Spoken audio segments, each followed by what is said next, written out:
ನಮಸ್ತೆ ಫ್ರೆಂಡ್ಸ್, ಸವಿಪಾಕ ಶಾಲೆ ಚಾನಲ್ಗೆ ತಮಗೆಲ್ಲರಿಗೂ ಸ್ವಾಗತ. ನಾನಿವತ್ತು ಪನ್ನೀರ್ ಬಟರ್ ಮಸಾಲ ಮತ್ತು ರೆಸ್ಟೋರೆಂಟ್ ಶೈಲಿಯ ರುಮಾಲಿ ರೋಟಿನ ಮಾಡಿ ತೋರಿಸ್ತಿದ್ದೀನಿ. ರುಮಾಲಿ ರೋಟಿನ ಯಾವ ರೀತಿ ಮಾಡೋದು ಅಂತ ನೋಡ್ಕೊಂಬರೋಣ ಬನ್ನಿ. ಫಸ್ಟಿಗೆ ಒಂದು ಬೌಲ್ನ ತೊಗೊಂಡಿದ್ದೀನಿ. ಅದಕ್ಕೆ 2 ಕಪ್ ಆಗೋಷ್ಟು ಮೈದಾ ಹಿಟ್ಟು ಹಾಕ್ಕೊಂಡಿದ್ದೀನಿ. ರುಚಿಗೆ ಬೇಕಾದಷ್ಟು ಉಪ್ಪು ಹಾಕ್ಕೊಂಡಿದ್ದೀನಿ. ಇದಿಷ್ಟನ್ನು ಚೆನ್ನಾಗಿ ಮಿಕ್ಸ್ ಮಾಡ್ಕೊಳ್ಬೇಕು. 2 ಟೇಬಲ್ ಸ್ಪೂನ್ ಆಗೋಷ್ಟು ಎಣ್ಣೆ ಹಾಕ್ಕೊಂಡು ಚೆನ್ನಾಗಿ ಇದನ್ನು ಮಿಕ್ಸ್ ಮಾಡ್ಕೊಳ್ಬೇಕು. ನೋಡಿ, ಈ ರೀತಿಯಾಗಿ ಚೆನ್ನಾಗಿ ಇದನ್ನು ಉಪ್ಪು, ಎಣ್ಣೆ, ಹಿಟ್ಟು ಎಲ್ಲ ಮಿಕ್ಸ್ ಆಗೋ ತನಕ ಚೆನ್ನಾಗಿ ಇದನ್ನು ಕಲಿಸ್ಕೊಳ್ಬೇಕು. ನೋಡಿ, ಇವಾಗ ಹಿಟ್ಟೆಲ್ಲ ಕಲಿಸ್ಕೊಂಡಿದ್ದಾಗಿದೆ. ಇದಕ್ಕೆ ಇವಾಗ ಕಾಸಿ ಆರಿಸಿರೋ ಅಂಥ ಹಾಲನ್ನ ಹಾಕ್ಕೊಳ್ತಾ ಇದ್ದೀನಿ, 1 ಗ್ಲಾಸ್ ಆಗೋಷ್ಟು. ಹಿಟ್ಟು ಚೆನ್ನಾಗಿ ಸ್ಮೂತಾಗಿ ಮೆತ್ತಗಾಗಬೇಕು, ಅಲ್ಲಿ ತನಕ ಚೆನ್ನಾಗಿ ಇದನ್ನು ಹಿಟ್ಟನ್ನ ಕಲಿಸ್ಕೊಳ್ಳೋಣ. ನಾವು ಹಿಟ್ಟು ಕಲಿಸ್ಕೊಳ್ಳೋತ್ತಿಗೆ ಗಟ್ಟಿಯಾಗಿಬಿಟ್ರೆ ರೋಟಿ ಮಾಡೋದಕ್ಕೆ ಚೆನ್ನಾಗಿ ಆಗೋದಿಲ್ಲ. ಅಷ್ಟು ಸ್ಮೂತಾಗಿ ಇದನ್ನು ಚೆನ್ನಾಗಿ ಹಿಟ್ಟನ್ನ ಕಲಿಸ್ಕೊಳ್ಬೇಕು. ನೋಡಿ, ಈ ರೀತಿಯಾಗಿ ಚೆನ್ನಾಗಿ ಇದನ್ನು ನಾವು ಕಲಿಸ್ಕೊಳ್ಬೇಕು ಹಿಟ್ಟನ್ನು.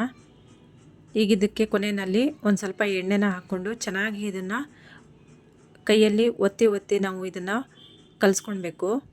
ಆವಾಗ ಹಿಟ್ಟು ಲಟ್ಸೋತಿಗೆ ತುಂಬಾ ಸ್ಮೂತಾಗಿ ಚೆನ್ನಾಗಿ ಬರುತ್ತೆ.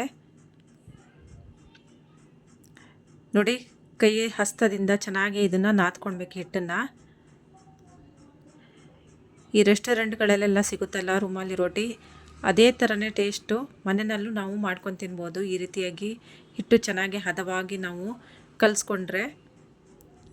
ನೋಡಿ, ಹಿಟ್ಟೆಲ್ಲ ಕಲಿಸ್ಕೊಂಡಿದ್ದೆಲ್ಲ ಆಗಿದೆ. ಎಷ್ಟು ಸ್ಮೂತಾಗಿ ಹಿಟ್ಟು ರೆಡಿಯಾಗಿದೆ ನೋಡಿ. ಕಲಿಸ್ಕೊಂಡು ಅಷ್ಟು ಚೆನ್ನಾಗಿ ಹಿಟ್ಟು ರೆಡಿಯಾಗಿದೆ ನೋಡಿ. ಕೈಯಲ್ಲಿ ಒತ್ತಿದ್ರೆ ಅಷ್ಟು ಚೆನ್ನಾಗಿ ಬೆಳ್ಳು ಒಳಗೆ ಹೋಗ್ತಾಯಿದೆ.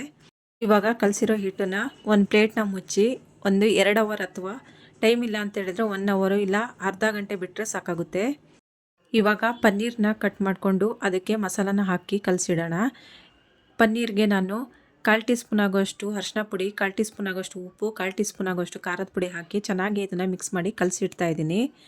ಪನ್ನೀರ್ಗೆ ಉಪ್ಪು ಖಾರ ಎಲ್ಲ ಚೆನ್ನಾಗಿ ಹಿಡಿಲಿ, ಅಲ್ಲಿ ತನಕ ಇದನ್ನು ಕಲಸಿಡಬೇಕು. ಈಗ ಒಂದು ಫ್ರೈ ಪ್ಯಾನ್ನ ತೊಗೊಂಡಿದ್ದೀನಿ. ಅದಕ್ಕೆ 1 ಟೇಬಲ್ ಸ್ಪೂನ್ ಆಗೋಷ್ಟು ಎಣ್ಣೆ ಹಾಕ್ಕೊಂಡು 1 ಸ್ಪೂನ್ ಜೀರಿಗೆ ಹಾಕ್ಕೊಂಡಿದ್ದೀನಿ.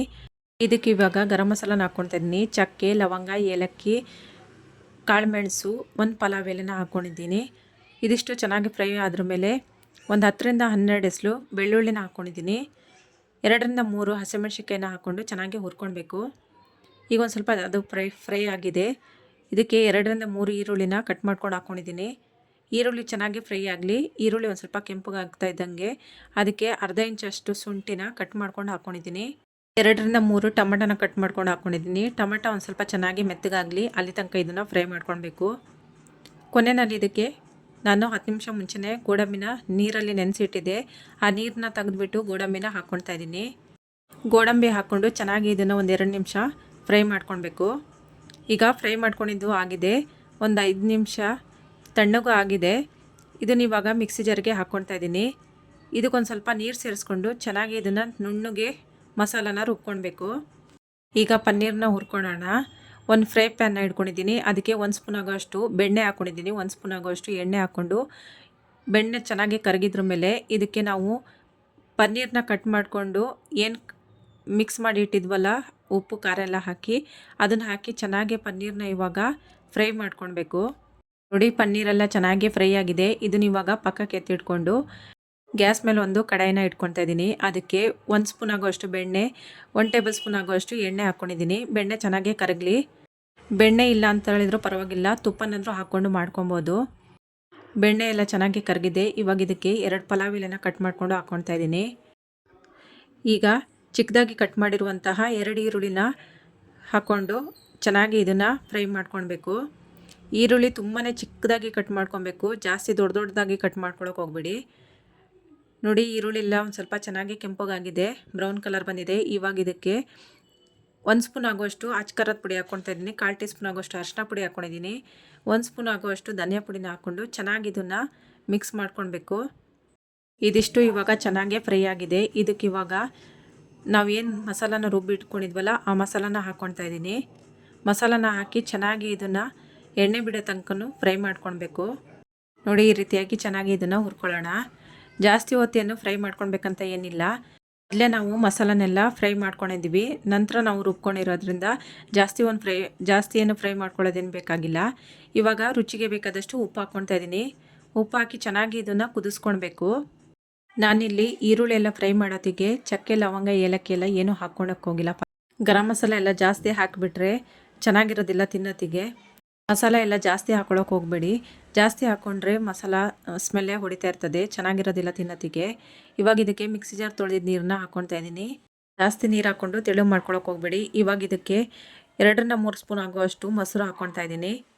ಮೊಸರು ಹಾಕ್ಕೊಂಡು ಚೆನ್ನಾಗಿ ಇದನ್ನು ಕಲಸಿ ಮಿಕ್ಸ್ ಮಾಡಿಕೊಂಡು ಒಂದು ಪ್ಲೇಟ್ನ ಮುಚ್ಚಿ ಮಸಾಲ ಎಲ್ಲ ಕುದಿಯೋಕ್ಕೆ ಬಿಟ್ಬಿಡೋಣ. ಇವಾಗ 2 ನಿಮಿಷ ಆಗಿದೆ. ಪ್ಲೇಟ್ನ ಓಪನ್ ಮಾಡಿ ನೋಡ್ತಾ ಇದ್ದೀನಿ. ನೋಡಿ ಚೆನ್ನಾಗಿ ಇದು ಕುದಿ ಬರ್ತಾ ಇದೆ. ಇದನ್ನು ಇವಾಗ ಒಂದು ಸತಿ ಚೆನ್ನಾಗಿ ಕಲಿಸ್ಕೊಳ್ತಾ ಇದ್ದೀನಿ. ಇವಾಗ ಇದಕ್ಕೆ ನಾವು ಪನ್ನೀರನ್ನ ಏನು ಫ್ರೈ ಮಾಡಿ ಇಟ್ಕೊಂಡಿದ್ವಲ್ಲ ಆ ಪನ್ನೀರನ್ನ ಇದಕ್ಕೆ ಹಾಕ್ಕೊಳ್ತಾ ಇದ್ದೀನಿ. ಮಸಾಲಕ್ಕೆ ಹಾಕ್ಕೊಂಡು ಒಂದು ಸತಿ ಚೆನ್ನಾಗಿ ಇದನ್ನು ಕಲಸಿ ಮಿಕ್ಸ್ ಮಾಡ್ಕೊಳ್ಬೇಕು. ಇದು ಇವಾಗ ಕುದಿ ಬರ್ತಾ ಇದೆ. ಇದಕ್ಕೆ ಇವಾಗ ಕೊನೆಯಲ್ಲಿ ಗರಂ ಮಸಾಲಾನ ಹಾಕ್ಕೊಳ್ತಾ ಇದ್ದೀನಿ 1 ಸ್ಪೂನ್ ಆಗುವಷ್ಟು. ಒಂದು ಸ್ವಲ್ಪ ಕಸೂರಿ ಮೆಥಿನ ಹಾಕ್ಕೊಳ್ತಾ ಇದ್ದೀನಿ. ಕೈನಲ್ಲಿ ಈ ಥರ ಕ್ರಷ್ ಮಾಡಿಕೊಂಡು ಹಾಕ್ಕೊಳ್ತಾ ಇದ್ದೀನಿ. ಚೆನ್ನಾಗಿ ಉಜ್ಜಿಬಿಟ್ಟು ಹಾಕ್ಕೊಳ್ಳಿ, ಆವಾಗ ಕಸೂರಿ ಮೆಥಿದ ಘಮ ಚೆನ್ನಾಗೇ ಬರುತ್ತೆ. ನೋಡಿ ಹಾಕಿ ಒಂದು ಸತಿ ಚೆನ್ನಾಗಿ ಇದನ್ನು ಮಿಕ್ಸ್ ಮಾಡ್ಕೊಳ್ಬೇಕು. ಇದು ಇವಾಗ ಪನ್ನೀರ್ ಮಸಾಲ ರೆಡಿಯಾಗಿದೆ. ಕೊನೆಯಲ್ಲಿ ಇದಕ್ಕೆ ಫ್ರೆಶ್ ಕ್ರೀಮ್ನ ಹಾಕ್ಕೊಳ್ತಾ ಇದ್ದೀನಿ 1-2 ಸ್ಪೂನ್ ಆಗುವಷ್ಟು. ಫ್ರೆಶ್ ಕ್ರೀಮ್ ಇಲ್ಲ ಅಂತ ಹೇಳಿದರೆ ಹಾಲಿನ ಕೆನೆ ಇದ್ದರೂ ಹಾಕ್ಕೊಳ್ಬೋದು. ಅದು ಇಲ್ಲ ಅಂತ ಹೇಳಿದ್ರು ಪರವಾಗಿಲ್ಲ, ಮೊಸರು ಹಾಕ್ಕೊಂಡಿರ್ತೀರಲ್ವ ಅದೇ ಸಾಕಾಗುತ್ತೆ. ಇದಕ್ಕೆ ಇವಾಗ ಕೊನೆಯಲ್ಲಿ ಒಂದು ಸ್ವಲ್ಪ ಕೊತ್ತಂಬರಿ ಸೊಪ್ಪನ್ನ ಕಟ್ ಮಾಡಿಕೊಂಡು ಹಾಕ್ಕೊಳ್ತಾ ಇದ್ದೀನಿ. ಹಾಕ್ಕೊಂಡು ಒಂದು ಸತಿ ಚೆನ್ನಾಗಿ ಒಂದು ಸತಿ ಕಲಸಿ ಮಿಕ್ಸ್ ಮಾಡ್ಕೊಳ್ಳೋಣ. ಚೆನ್ನಾಗಿ ಕುದಿ ಬಂದು ಬಟರ್ ಪನ್ನೀರ್ ಮಸಾಲ ರೆಡಿಯಾಗಿದೆ. ಈಗ ನಾವು ಹಿಟ್ಟು ಏನು ಕಲಸಿಟ್ಟಿದ್ವಲ್ಲ ಮೈದಾ ಹಿಟ್ಟನ್ನ, ಅದನ್ನು ಓಪನ್ ಮಾಡಿ ನೋಡ್ತಾ ಇದ್ದೀನಿ. ನೋಡಿ ಕಲಸಿ 2 ಅವರ್ ಬಿಟ್ಟಿದ್ದೆ ನಾನು. ನೋಡಿ ಚೆನ್ನಾಗಿ ಸ್ಮೂತಾಗಿ ಹಿಟ್ಟು ರೆಡಿಯಾಗಿದೆ. ಇನ್ನೊಂದು ಸತಿ ಚೆನ್ನಾಗಿ ಇದನ್ನು ನಾದ್ಕೊಳ್ತಾ ಇದ್ದೀನಿ. ನೋಡಿ ಹಿಟ್ಟು ತಗೊಳ್ಳೋತ್ತಿಗೂ ಎಷ್ಟು ಚೆನ್ನಾಗಿ ಸ್ಮೂತಾಗಿ ಬರ್ತಾಯಿದೆ ಅಂತ ಹೇಳ್ಕೊಂಡು ಚಿಕ್ಕದಾಗಿ ಒಂದೊಂದು ಉಂಡೆ ಕಟ್ಕೊಳ್ತಾ ಇದ್ದೀನಿ. ಅದನ್ನ ಇವಾಗ ಡ್ರೈ ಹಿಟ್ಟಿನಲ್ಲಿ ಅದ್ಬಿಟ್ಟು ನೋಡಿ ಚೆನ್ನಾಗಿ ಇದನ್ನು ಕಿಚನ್ ಸೆಲ್ಫ್ ಮೇಲೆ ಲಟ್ಟಿಸ್ಕೊಳ್ತಾ ಇದ್ದೀನಿ. ಇದು ದೊಡ್ಡದಾಗಿ ಅಗಲವಾಗಿ ಲಟ್ಟಿಸ್ಕೊಳ್ಬೇಕು. ಅದಕ್ಕಾಗಿ ನಾನು ಕಿಚನ್ ಸೆಲ್ಫ್ ಮೇಲೆ ಹಾಕ್ಕೊಂಡು ಲಟ್ಟಿಸ್ಕೊಳ್ತಾ ಇದ್ದೀನಿ. ನೋಡಿ ಎಷ್ಟು ಅಗಲವಾಗಿ ನಾವು ಲಟ್ಟಿಸ್ತೀವೋ ಅಷ್ಟು ಅಗಲಾಗಿ ಬರುತ್ತೆ, ಎಲ್ಲೂ ಹರಿಯೋದಿಲ್ಲ. ಅಷ್ಟು ಚೆನ್ನಾಗಿ ಲಟ್ಟಿಸ್ಕೊಳ್ಬೋದು. ನೋಡಿ ಇವಾಗ ಇನ್ನೊಂದು ಲಟ್ಟಿಸ್ತಾ ಇದ್ದೀನಿ ಉಂಡೆ ಕಟ್ಕೊಂಡು. ಈ ರೀತಿಯಾಗಿ ಹಿಟ್ಟು ಅದಕ್ಕೆ ತಾಗಿಸ್ಕೊಳ್ತಾನೆ ಚೆನ್ನಾಗಿ ಇದನ್ನು ಲಟ್ಟಿಸ್ಕೊಳ್ಬೇಕು. ನೋಡಿ ತೋರಿಸ್ತಾ ಇದ್ದೀನಿ, ಹಸ್ತ ಕಾಣಬೇಕು ಅಷ್ಟು ತೆಳುವಾಗಿ ಲಟ್ಟಿಸ್ಕೊಳ್ತಾ ಇದ್ದೀನಿ. ಈಗ ಒಂದು ಕಪ್ಪಿಗೆ 1/2 ಗ್ಲಾಸ್ ಅಷ್ಟು ನೀರು ಹಾಕ್ಕೊಂಡಿದ್ದೀನಿ. 1/2 ಸ್ಪೂನ್ ಆಗುವಷ್ಟು ಉಪ್ಪು ಹಾಕ್ಕೊಂಡು ಚೆನ್ನಾಗಿ ಉಪ್ಪು ಕರಗೋ ತನಕನೂ ಹಾಗೆ ಕಲಿಸ್ಕೊಳ್ಳೋಣ. ಇವಾಗ ಕಲಿಸ್ಕೊಂಡಿದ್ದೆಲ್ಲ ಆಗಿದೆ. ಒಂದು ಬಾಣಲೆನ ಗ್ಯಾಸ್ ಮೇಲೆ ಇಟ್ಕೊಂಡಿದ್ದೀನಿ. ನೋಡಿ ಅದಕ್ಕೆ ನೀರನ್ನ ಈ ಥರ ನಾವು ಉಪ್ಪು ನೀರು ಮಾಡ್ಕೊಂಡು ಇಟ್ಕೊಂಡಿದ್ವಲ್ಲ ಆ ಉಪ್ಪು ನೀರನ್ನ ಈ ರೀತಿಯಾಗಿ ನೀರನ್ನ ಬಾಣಲೆ ಮೇಲೆ ಚುಮ್ಸ್ಕೊಳ್ಬೇಕು ಉಪ್ಪು ನೀರನ್ನ. ಇವಾಗ ನಾವು ರೊಟ್ಟಿ ಏನು ಲಟ್ಟಿಸ್ಕೊಂಡಿರ್ತಿದ್ವಲ್ಲ ಆ ರೊಟ್ಟಿನ ಒಂದೊಂದಾಗಿಯೇ ನೋಡಿ ಈ ರೀತಿಯಾಗಿ ಬೇಯಿಸ್ಕೊಳ್ಬೇಕು. 2 ಸೈಡಲ್ಲಿ ನಾವು ತಿರುವಾಕೊಂಡು ಬೇಯಿಸ್ಕೊಳ್ಬೇಕು. ಸೈಡೆಲ್ಲ ಚೆನ್ನಾಗಿ ಬೇಯೋ ತನಕನೂ ಬಟ್ಟೆಯಲ್ಲಿ ಈ ಥರ ಒತ್ಕೊಳ್ತಾ ತಿರ್ಗಿಸ್ಕೊಳ್ತಾ ಚೆನ್ನಾಗಿ ಬೇಯಿಸ್ಕೊಳ್ಬೇಕು. ನಿಮ್ಮ ಮನೆಯಲ್ಲಿ ಯಾವ ಥರ ಬಾಣಲೆ ಇದೆ ಆ ಥರ ಬಾಣಲೆಯಲ್ಲಿ ಇಟ್ಕೊಂಡು ಈ ಥರ ಮೊಗ್ಚಾಕೊಂಡು ಬೇಯಿಸ್ಕೊಳ್ಬೋದು. ಕಬ್ಬಿಣದ ಬಾಣಲೆ ಇದ್ದರೆ ಚೆನ್ನಾಗಾಗುತ್ತೆ ಮೊಗ್ಚಾಕೊಂಡು ಮಾಡ್ಕೊಳ್ಳೋಕ್ಕೆ. ನನ್ನಲ್ಲಿ ನಾರ್ಮಲ್ ಸಿಲ್ವರ್ ಬಾಣಲೆನೇ ಇತ್ತು, ಅದಕ್ಕಾಗಿ ನಾನು ಈ ಥರ ಸಿಲ್ವರ್ ಬಾಣಲೆನೇ ಮಾಡ್ಕೊತಾ ಇದ್ದೀನಿ. ಚೆನ್ನಾಗೇ ಬರ್ತಾ ಇದೆ ನೋಡಿ. ನಾನ್ ಸ್ಟಿಕ್ ಬಾಣಲೆಲ್ಲಾದರೂ ಮಾಡ್ಕೊಬೋದು. ನಿಮ್ಮ ಮನೇಲಿ ಯಾವ ಥರ ಬಾಣಲೆ ಇರುತ್ತೆ ನೋಡಿ ಆ ಥರ ಬಾಣಲೆಲಿ ಮೊಗ್ಚಾಕೊಂಡು ಮಾಡ್ಕೊಳ್ಬೋದು. ನೋಡಿ ಮೈದಾ ಹಿಟ್ಟು ಆಗಿರೋದ್ರಿಂದ ಇದನ್ನು ಸೈಡೆಲ್ಲ ಚೆನ್ನಾಗಿ ಬಟ್ಟೆಯಲ್ಲಿ ಒತ್ಕೊತಾ ಬೇಯಿಸ್ಕೊಳ್ಬೇಕು, ಆವಾಗ ಚೆನ್ನಾಗಿ ಬೇಯುತ್ತೆ. ಫಸ್ಟಿಗೆ 1-2 ಚೆನ್ನಾಗಿ ಬಂದಿಲ್ಲ ಅಂದರೂ ಪರವಾಗಿಲ್ಲ, ಮಾಡ್ತಾ ಚೆನ್ನಾಗಿ ಬರುತ್ತೆ, ಆದರೆ ಎಲ್ಲೂ ಹಾಳಾಗೋದಿಲ್ಲ. ನೋಡಿ ಇವಾಗ ರುಮಾಲಿ ರೊಟ್ಟಿ ರೆಡಿಯಾಗಿದೆ. ಉಳಿದಿದ್ದೆಲ್ಲ ರೊಟ್ಟಿನೂ ಇದೇ ರೀತಿಯಾಗಿ ಮಾಡ್ಕೊಳ್ಬೇಕು. ನೋಡಿ ಒಂದು ಬಿಚ್ಚು ತೋರಿಸ್ತಾ ಇದ್ದೀನಿ ಎಷ್ಟು ಚೆನ್ನಾಗೇ ಬಂದಿದೆ ಅಗಲವಾಗಿ. ನೋಡಿ ಅದನ್ನು ಒಂದು ಫ್ರೆಶ್ ಮಾಡಿ ತೋರಿಸ್ತಾ ಇದ್ದೀನಿ ಎಷ್ಟು ಸ್ಮೂತಾಗಿ ಬಂದಿದೆ. ಎಲ್ಲೂ ಕಟ್ಟಾಗ್ತಾ ಇಲ್ಲ ಮತ್ತು ಗಟ್ಟಿನೂ ಆಗಿಲ್ಲ, ಅಷ್ಟು ಸ್ಮೂತಾಗಿ ಬಂದಿದೆ. ನೋಡಿ ಕೈಯಲ್ಲಿ ಮುರಿದ್ರೂ ಅಷ್ಟು ಚೆನ್ನಾಗಿ ಮುರಿತಾ ಇದೆ, ಅಷ್ಟು ಸ್ಮೂತಾಗಿ ಬಂದಿದೆ, ಎಲ್ಲೂ ಗಟ್ಟಿಯಾಗಿಲ್ಲ. ಬಟರ್ ಪನ್ನೀರ್ ಮಸಾಲನೂ ಅಷ್ಟೇ ತುಂಬಾ ಚೆನ್ನಾಗಿ ಟೇಸ್ಟಾಗಿ ತುಂಬಾ ಚೆನ್ನಾಗಾಗಿದೆ. ಮಸಾಲನೂ ಅಷ್ಟೇ ಜಾಸ್ತಿ ಮಸಾಲನೂ ಆಗಿಲ್ಲ, ಲೈಟಾಗಿ ತುಂಬಾ ಚೆನ್ನಾಗಿದೆ. ಈ ರೀತಿಯಾಗಿ ರೆಸ್ಟೋರೆಂಟ್ ಶೈಲಿಯ ಬಟರ್ ಪನ್ನೀರ್ ಮಸಾಲ ಮತ್ತು ರುಮಾಲಿ ರೋಟಿನ ನೀವು ನಿಮ್ಮ ಮನೇಲಿ ಒಂದ್ಸತಿ ಟ್ರೈ ಮಾಡಿ ನೋಡಿ ಫ್ರೆಂಡ್ಸ್. ಇಷ್ಟ ಆದರೆ ಲೈಕ್ ಮಾಡಿ, ಶೇರ್ ಮಾಡಿ, ಸಬ್ಸ್ಕ್ರೈಬ್ ಮಾಡಿ friends. Thank you for watching.